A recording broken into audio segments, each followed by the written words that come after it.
Someone reminded me or mentioned to me or told me about this this police officer. Even one of my heroes, Sean King, spoke about this police officer. He was a Custom and Border Patrol officer who was getting his hair done, his hair cut, and he was at his barber shop. And when he heard that there was this shooting going on, he asked the barber for a shotgun, and he ran to the site, and he was told, "Don't go in, don't do anything, stand down." And then he and two other officers, even being told, stand down, they went in and rescued children. I think he's a hero. I had teased someone. I had not even teased someone. I was being provocative on Facebook, and I said, in this town, they had to call immigration to go save people. People got upset. One person got upset about that, but that shows just how emotional this Uvalde thing is. And I don't care how emotional it is. I'm going to celebrate another hero.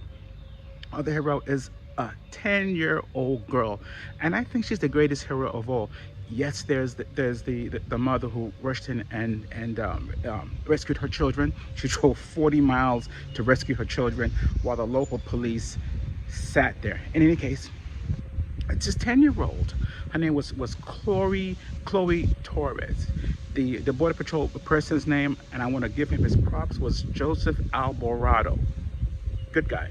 So here's Chloe Torres, and she's in the classroom where the shooting has been done, and she calls 911, and she explains to them, give them details of what's happening, and that's a great deal of courage for a 10-year-old. Presence of mind.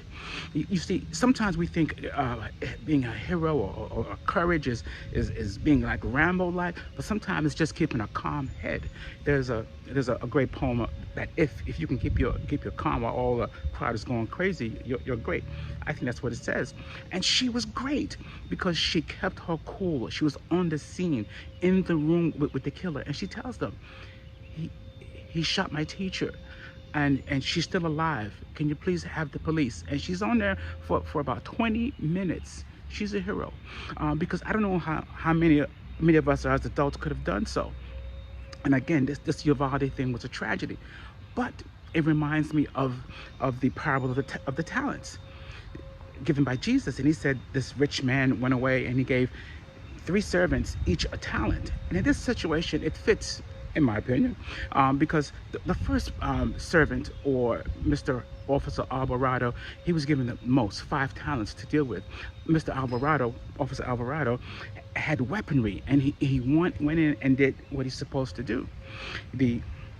The second person there was the 10-year-old, who had less to deal with, but she had weaponry still. She had a telephone. She called, and she had her own presence of mind and ability to stay calm and communicate. She did well. What was a good servant? The last servant were the police. They were afraid to go in. The servant told Jesus that, I was afraid that you'd be angry, so I buried my talents. And Jesus says, I have no use for you. And threw him out where there was wailing and gnashing of teeth, which I think the officers who waited while people were bleeding to death should have to answer for. But also, that third servant reminds me of gun enthusiasts, not necessarily people who want to collect guns or even have a gun in your home, but I think these people who brandish guns for the sake of proving a Second Amendment, which is totally false. Listen, there is no untrammeled right, unrestricted or unlimited right to anything. Let me tell you, you don't even have the right to your own body. You can be executed. You can be put into prison. That's just foolishness. It's like me saying that I can own guns that may kill people, that I could flood my yard and drown other people, and it's too bad. I got the right to flood my yard. And keeping these guns and letting them cause havoc is a big problem. You can't have like a nuisance where just because I'm going to use something, and if it's a risk to you, therefore it's too bad for you, because that's not how society works. We give, we take, we balance it out. Each person has a right. And I think these Second Amendment people who want an untrammeled right, hear me now, an unlimited right to firearms, are the cause of this problem. There's no need for it. When the Second Amendment was written, there was no standing army. We had militias. We need to defend ourselves from invaders like France and France was a friend, but foreigners, Great Britain. So we needed to arm each and every person like Ukraine did, arm each and every person. That was the scenario. It's not like you're gonna have a big gun on your hip, walking around and stand your ground and shoot people for radios, or 18-year-olds who can't really deal. They can't even clean their room. They can't even buy alcohol. Can buy a killing machine and kill people. What the third servant did by burying his what he was given, his liberty, is what we're doing when we give this kind of liberty to people who are 18 and want guns.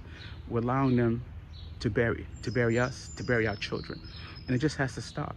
And I don't like that this officer or this 10-year-old have to be heroes. This 10-year-old should be playing skipping rope. This officer should be doing his job, and having a great time and retiring. Now they're living with trauma, and it's just wrong. All for this fiction of Second Amendment rights, which people don't understand. It's a religion. It doesn't make any sense. It's an idol. You don't need guns like that in this day and age. No other modern industrialized country has this kind of thing, and they have a lot less shootings. That's the fact. It's out of whack, and it has to be changed. It'll be very interesting if people of color began to own guns and carry them in the open. I wonder what kind of society we'd have then. I think it'd be stopped. But my props to the 10-year-old. My props to the Customs and Border Patrol officer. I thank you for your work, but I wish this will stop. And the problem is that it's going to continue.